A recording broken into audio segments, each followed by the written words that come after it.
حضرت سیدنا سلمان فارسی رضی اللہ تعالیٰ عنہ فرماتے ہیں مجھے 3 طرح کے آدمیوں نے حیران کیا، اتنا حیران کیا یہاں تک کہ مجھے ہنسی آ گئی۔ نمبر 1، وہ شخص جو دنیا سے امید باندھ رکھے حالانکہ موت اسے ڈھونڈ رہی ہوتی ہے۔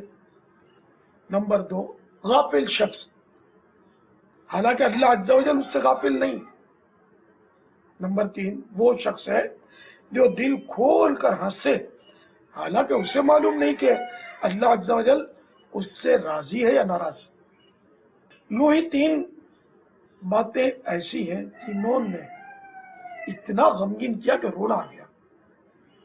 پیارے آقا صلی اللہ تعالی علیہ وآلہ وسلم اور صحابہ کرام علیہم الرضوان کی جدائی کا غم، قیامت کا خوف، اور اللہ عز و جل کے سامنے کھڑا ہونے کا ڈر، کیونکہ میں نہیں جانتا جنت میں بھیجا جاؤں گا یا جہنم میں۔